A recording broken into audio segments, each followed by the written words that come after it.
Hello everybody, welcome back to my channel. I hope you're all happy and healthy. You're gonna have to excuse the state of me right now. I've just managed to get my little girl down for a nap and I wanted to utilize this time to make this video, so I am not camera ready by any means and my hair really needs a wash. But I wanted to make this video because I posted about having a past life regression on my Instagram and I had so many people ask me about my experience, and it was just way too much for me to put in text or type on a message on Instagram. So I thought, I'm just going to make this video and put it out there. Like, I'm probably going to sound crazy to all of the non-believers out there, and that's absolutely fine because I have my own beliefs and people are entitled to believe what they want. But to the people that are genuinely interested, hopefully you're only clicking on this video if you share the same beliefs and you are genuinely interested in what I have to say and you're not just going to troll me, because you know, who does that? But yeah, that's why I wanted to make this video, because I have had a lot of people ask, so I'll just be able to send this video to people to explain my experience about it. And I'm probably not going to explain it very well, because when I've tried to explain it to like my mum, Dan, my boyfriend, I can't say it as well as I've seen it, and I can't get the lessons out as well, if that makes sense. I'm just not very good at explaining things, but bear with me and hopefully we will get there together. So if you watched my previous video, you will know that I am on a kind of spiritual journey at the moment. I'm really trying to heal and just become a little bit more of the person that I feel like I'm meant to be, that I'm not being. So I kind of mentioned this in the previous video, but basically I had my birth chart done and my Chiron placement, and Chiron is where we carry our wounds. Mine is in the 12th house, and the 12th house is like spirituality, subconscious, past lives, that kind of thing. And the girl who did my birth chart basically said to me that you need to get a past life regression. You're probably carrying things that you don't know why you're carrying them. You probably don't have a reason for the way you are, but it's come from a past life. So she advised me to go for a past life regression because she knew a girl that had the same placement and she had a past life regression, and it just like uncovered a lot of stuff for her and she was really able to heal from it and move through it. So yeah, basically I just feel like I have these things and these blockages that are not really, I don't have a reason for. It's really hard to explain, but if you can relate, then I'm sure you understand. A past life regression, if you don't know what a past life regression is, I'm not going to go into like loads of detail about it because I want to just talk about my experience with it. I don't want this video to be super long, but it's basically, it's like hypnotherapy. So you go and see a therapist and they get you into a hypnotic state, which, you know, it's not like when you see people hypnotized on the TV that they can control everything you do and that, like, you're fully aware of what you're still there. It's basically the way she explained it to me, it's the state that you go into just before you fall asleep and just before you wake up. So you're kind of there but kind of not, but it helps you to access your subconscious and things that you wouldn't normally be able to access, and it basically accesses memories from past lives. Now, I've never really heard of it before until Mel, who did my birth chart, told me about it, and I'd never really thought too much about past lives. Like, I kind of thought like maybe we were someone else before, but after I read about it and like looked into past life regressions and things and read people's experiences, I was like, okay, I've really just got to try this. If you've got things that you've just got like no explanation for at all, then it's probably something from a past life. And it doesn't have to be something negative. Like, you could find that, I don't know, you're really, really attracted to butterflies, or you really, really like the sound of the sea or something like that, and you don't really have a reason for it, or the smell of something, or almost kind of like that deja vu kind of feeling when you hear, see or smell something. Like, that could be from a past life, like something you've seen before but not in this life. And if you don't believe in all of this stuff, I really recommend going to get a past life regression, because I was a little bit skeptical, I will admit, but after it I'm just like, wow. I looked into a past life regression near me. I found a lovely lady called Leonie. I will put her website down below. It's the Spirit Tree in Bristol, and I messaged her and I had a free consultation with her and I just explained why I want it, like what I'm looking to get out of it, and just she answered any questions that I had, and she just went over like her safety checks and things. I did ask if it's okay that I'm pregnant, because obviously I'm 25 weeks pregnant. Well, I was 24 weeks pregnant when I had it done, so I did ask that it's like okay to have when you're pregnant, and she said yeah, it's fine. So I decided to book in and go for it. So I had it last week. I got there and we just had like a little bit of a chat.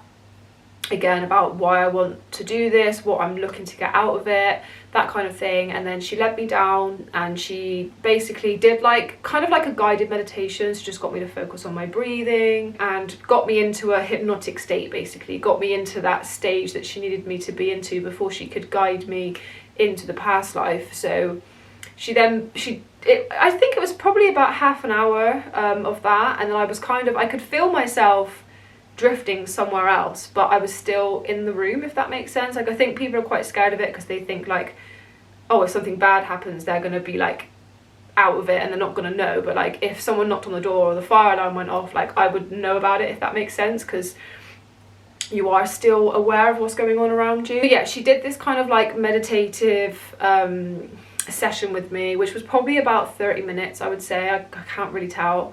And then she basically guided me down a corridor and told me that this corridor was full of doors, lots of different doors, but there was one door in particular that was drawing me in, and there was. So I walked over to this door, and this is all like what you're seeing in your mind, by the way. So I walked over to this door, she told me to open the door and to go inside.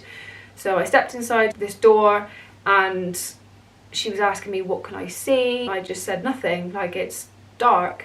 It's dark, but it's purple. Like everything was just purple and I just couldn't work it out. But then it was like kind of flickering, light and dark, but it was just basically darkness. I could kind of see like the silhouette of something, like the shadow of something, but I couldn't really like make it out. Leonie told me to look down at my feet, to look at my hands, and I just said, I just can't see anything. So she said, okay, come out of that door. We tried and tried, and I could feel myself like really trying to like see what I wanted to see, but it just like my body just wasn't letting me. So she took me out of this door, she took me into another door, she said go into another door, and the same thing happened again. It was just dark, and she was like, can you tell if you're inside or outside? I was like, I think I'm outside, but it's just dark. Like it was really frustrating. So she basically told me to think of somewhere safe. And I was struggling to think of somewhere safe because I didn't want to think of somewhere that related to my life now. So she basically come up with a safe place for me, and she just thought of a kitchen. So she imagined me to be sat at a kitchen table and to just feel really, really safe where I was, make sure that I was comfortable and happy. And then she told me that there was a door in the kitchen, and in a minute somebody was going to walk through the door. And yes, they did. So I was sat at this kitchen table, and I could see myself sat there in exactly what I was wearing that day. Like it was me sat at this kitchen table. Never seen this kitchen before. It was like a really old cute cottage with a little fire and everything. Like it was so real.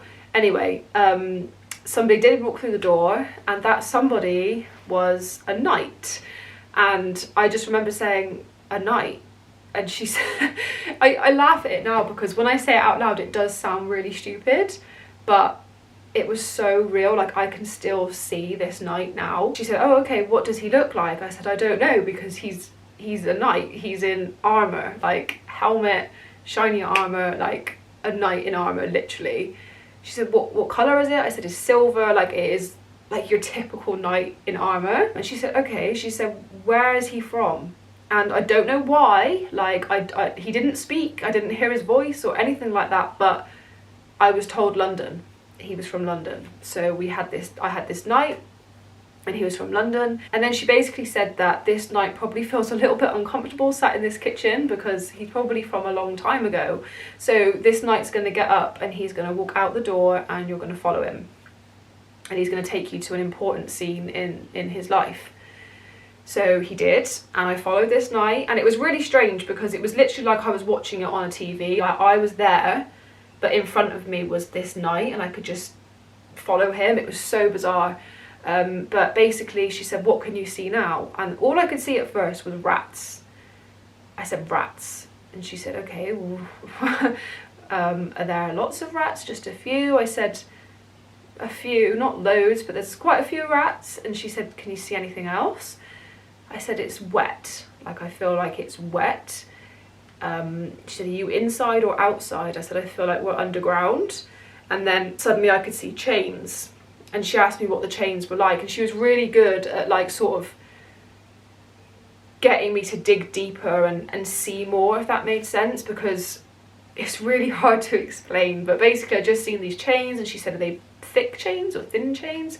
I said, they're thick. She said, okay, and what are the chains doing? I said, there's people on the chains, like they're attached to them. She said, are there lots of people? I said, yeah, there's a few people. I said, I feel like we're in some kind of like dungeon or something, and these people are tied up, they're not allowed to leave. She said, okay, and what's the knight doing? I said, he's just stood there watching them. She said, so is he guarding them? I said, yeah, he's making sure they don't get away. And I don't know how I knew this, like I don't know how I know this, but it was just coming to me. Anyway, she was trying to get a little bit more out of me about these people and trying to find out what they did wrong and that kind of thing, but I was kind of struggling. I was just watching this knight watch these people tied up, and it felt like a long time ago. Anyway, Leonie told me that the knight was now going to walk into another important scene in his life, and I was going to follow him. So he did, and then what I saw next was we were in like a grand hall, like in a castle. It was a castle. I forgot to say that I'd seen a castle. And we were in like the dining room or the grand hall, and it was like a big long table, and there was a feast, and there was all these people sat around this table, and the knight was sat, so this is the long table, he was sat sort of like at the top, not on the end but at the top, and there was like, this table was full of like feast, like a massive turkey and grapes and wine and bread and all of this stuff. And she asked me what was going on, and I said that there was people there, but I couldn't make any of these people out that was like on this table, apart from this one man that was sat at the top on the end of the table. I said, I feel like he's like king or like a lord, or he's powerful, like he's important. And this was the first time actually that I had seen the knight without his helmet on. So the helmet was on the table and I could see his face. And I'm telling you now, if I was to go through like a history book and see this knight, I would be able to pick him out. It was that distinct, like I could see him. The same with the lord or the king. I still don't really know who he was, but this guy that was sat at the end of the table. And Leonie basically asked me, is the knight and this man friends? And I said, no, I don't feel like they're friends. She said, how do they know each other? I said, I think he works for him. The knight works for this man. And she then asked me about the other people, and I said, I don't really know, I can't make them out, like I felt like they weren't important. But I basically got from this scene that all of these people were enjoying this feast, this really nice time, they had all of this stuff, and the knight just felt like he didn't want to be there, like he didn't want any of it, like he didn't belong there. He felt really alone. He wasn't eating, he wasn't drinking the wine, he wasn't doing any of that. He was literally just sat there and he looked really unhappy. And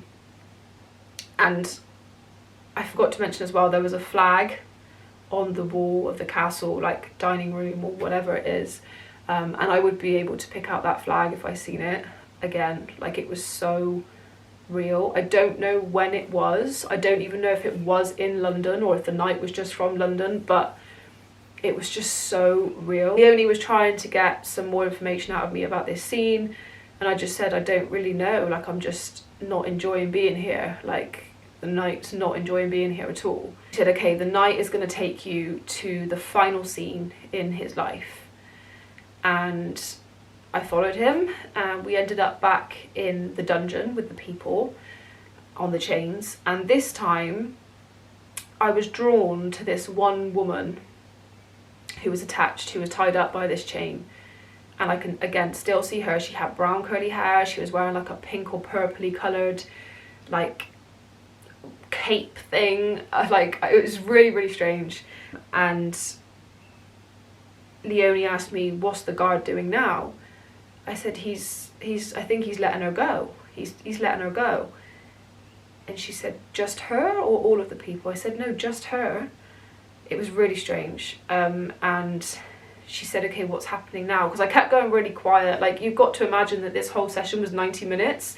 So I know that I was talking like quite quietly, and there was like quite a lot of time where I was just silent, so she kept having to like prod me and say like, what's happening now, what's happening now?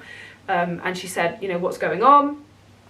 And I said, he's letting her go, he's telling her to run, go. She said, and why is he letting her go? And I said, because these people are here because they're being punished, but the knight feels like this woman didn't do anything wrong.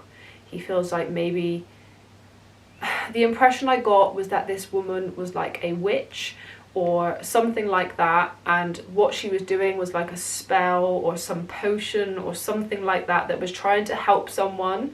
But because back in those days witchcraft was like frowned upon and was like the devil's work and they were seen as bad, the king or the lord or whatever he was had her down there, and I guess to be killed.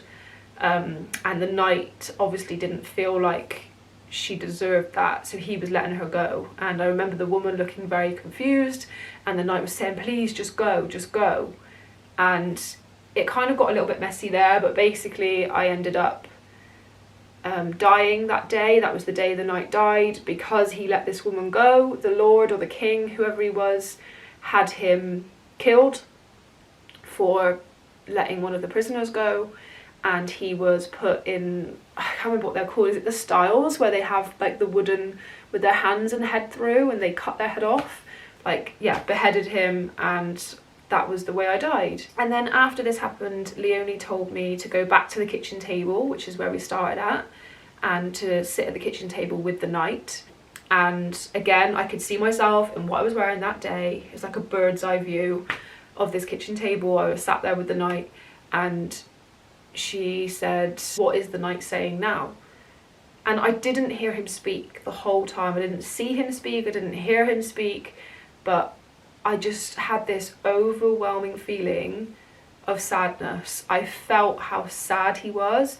I felt his pain. I felt, it was just the most surreal experience. It gives me goosebumps when I think about it now, but I just started crying, like uncontrollably crying, literally bawling my eyes out. And she said, it's okay, the knight wanted to show you that for a reason. Ask him why he showed you that. Thank him for showing you that, and ask him why he showed you that.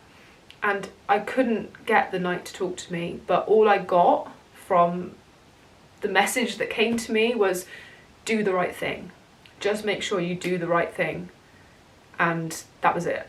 And then Leonie told me to thank the knight again, thank him, and now to imagine a different door, and that this door was full of light, and we was going to send this knight off through the door so he can rest, and he can leave all of his sorrows and his pain, and he can rest in peace, basically. And then she slowly woke me up from the session, and I still felt quite emotional, and I remembered everything that I said. I remembered it all, and I just said, like, wow, that was amazing. Like, it was amazing. And basically we then had a chat about what we thought that was trying to tell me, basically. So back it up a little bit. The first two doors that I went into when I was just seeing nothing, Leonie said, I think that, so basically, sorry, I just forgot to say this at the start, Leonie told me that there's two ways that she can do the past life regression. So the first way is an immersive way, so that's where you are literally the person, like you are seeing it through that person's eyes and being that person. And then the second way is like you are stood back and you are watching that person, like on a screen, like how I seen the knight. And she said to me after she woke me up that she thinks the first two doors that I went into, I was the knight, but so I was trying to be the knight, the immersive way, but I couldn't see anything because I had my helmet on. Because remember, the only time I seen that knight without his helmet on was sat at that table, and all the other times he had his helmet on. So she thinks that I was that knight, but I just had my helmet on, that's why I couldn't see anything, and that makes complete sense. But she basically thinks that maybe it would have been a little bit too, because of how upset and how uncontrollably crying I was at the end when I was sat with the knight after he died. She thinks that if I was actually being the knight, it would have been too intense for me, too traumatic for me to sort of relive. So that's why my body wouldn't let me do it. It was almost protecting me in a way, and that's why I had to watch it from the outside looking in, if that makes sense. But yeah, she even said, you know, like armor in itself is very symbolic of protection and having your guard up. She said, so I think that's that is symbolic to you. Like, do you feel like you have a guard up? And she said, I think you've done so well at protecting your energy, protecting yourself, that you maybe don't let the things that you should let in sometimes. And that really resonated with me, to be honest. So we got that from it. And then we spoke about night at the kitchen table, the dining room table, sorry, in the castle, and how I was surrounded by all of these people, but I felt so alone. And I had all of this stuff, I had this grand feast, I was in a massive castle, I was rich compared to these other people in the dungeon, but I didn't want any of it. I wasn't happy, I didn't want to be there. And that kind of maybe relates to some stuff in my life now, because when I was a child, me and my mum had absolutely nothing, and I had quite a lack mindset. So I grew up with like, money doesn't grow on trees and that kind of thing. So I think that's kind of manifested into my life now as I don't deserve nice things, I'm not worthy of nice things, if I have nice things I'm a bad person, that kind of thing. So I think that's where that comes from. But it was almost like telling me that, you know, even if I do have all of this stuff, it doesn't change anything unless you're happy in what you're doing. So make sure you're happy with what you're doing before you chase anything just for the stuff or the money, if that makes sense. Then Leonie basically said that I think there's something in the injustice of it all. So the knight died because he set that woman free, but he felt like that was the right thing to do. He felt like he was doing the right thing, and his pain and his sorrow that he felt was that he almost lived this life doing what he was told to do, not what he felt was right. And that's why at the end, the message that come through to me was just do the right thing. Like, even if nobody else agrees with you, you have to do what you feel is right. And basically she thinks that the reason I never seen him really without his helmet on, the only time I seen him without his helmet on was when we sat at that table, and that's because this man was there and he had control of this knight. He had power over him. But she thinks that, you know, this knight just put his helmet on and put his guard up and just got on with what he was meant to do, his job, which was to guard these people, until obviously one day he just thought, no, I'm going to stand up for what I think and I'm going to let this woman go. And that was obviously the day he died. So she thinks that there is something in the injustice of it all, that it wasn't fair, and I think that's where my victim mindset comes from. So I have got quite a victim mindset, I know that, and I don't like that about myself, but I have no reason for it. I don't know why I do it, but now I guess I do. It's really, really hard to explain all of this, and unless you have similar circumstances to me, it probably doesn't make any sense. And if you don't believe in any of this stuff, you probably think that I sound absolutely crazy, and I appreciate it does sound quite crazy, but it happened, it was real. I was not high, I was not drunk, I was not like anything like that. It was, I can still see the knight, the king, the lord, whatever, this witch, this woman I let free. I can see the dining room table, the kitchen table, the castle, everything. Like, I could draw it. If I could draw, I could draw it to you now, and it was real.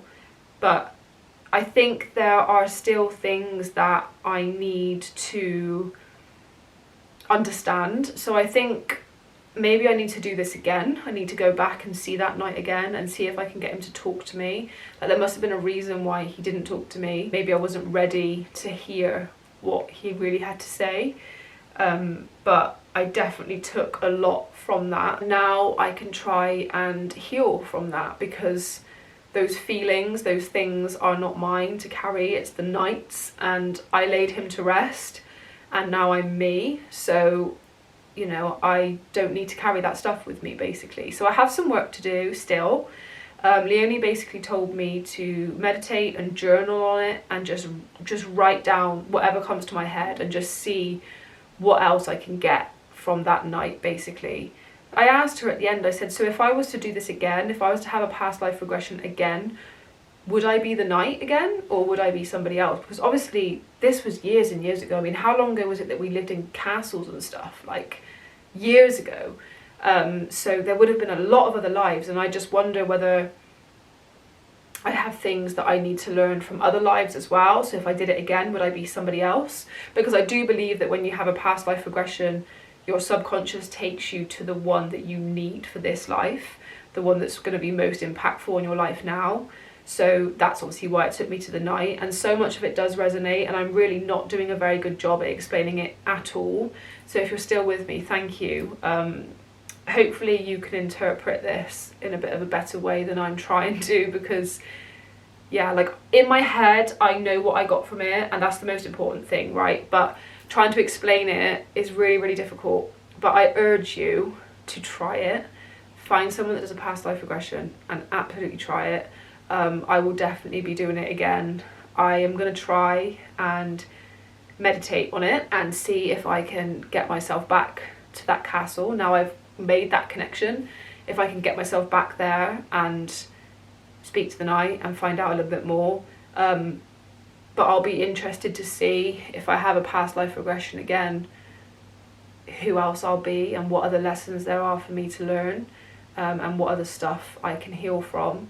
But yeah, it's just surreal, and it's really strange because when I think about it, when I was a little girl I did love castles, and even now, like, me and Dan went on holiday last year when Alula was small, and we visited a castle, and I felt so at home in this castle. It's really, really strange how it, like, you think of these things. But yeah, it's definitely changed my perspective and the way I look at some things. Like I said, I've still got loads of work to do to heal from that, but it was breathtaking. Like, I left like, wow, it was just amazing. And like I said, I really look forward to doing it again and seeing who I'll be if I'm that knight again. Like, I would actually love to go back and be that knight again, because I do feel like there's more he has to tell me and there's more I can get from that. But yeah, so anyway, I feel like I've been rambling on, but I'm going to leave this video here now. I hope that this has been helpful or insightful. I hope you don't think that I'm absolutely crazy. To be honest, I don't actually care. Like, I know I'm not crazy. Like, I believe in this stuff.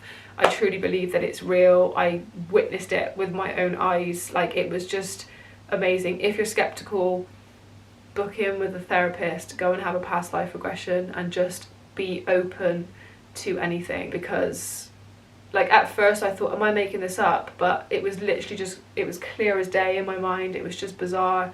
So yeah, I think you can probably go into this and just think like, oh no, it's a load of rubbish, I'm not going to think that, and you won't see anything, because you're just shutting it down before you even try. So if you just go into it with just a complete open mind and just completely let it be what it wants to be, I think you'll be really, really shocked, and I think it will blow your mind like it blew mine. So yeah, please, if you've had a past life regression, please let me know in the comments below what your experience was, or if you have any other like recommendations for experiences I can read about. Like, I love reading about different people's experiences. Then please, again, drop it in the comments below. And if you have any other interpretation of what my knight was trying to tell me, please let me know as well, because like I said, I still have some figuring out to do with that. I still have some work to do on that, but it was a definite life-changing experience, and it's definitely the start of something pinnacle for me, I feel. But yeah, I'm gonna leave it here. So thank you so much for clicking onto this video. Thank you so much for watching it. If you've made it to the end, then honestly, thank you so much. Give it a little thumbs up if you enjoyed it. Drop a little comment below about your experience if you've had one, or what you think mine was trying to tell me, because I would love to know. And I will see you guys in my next video. Take care, guys. Bye bye.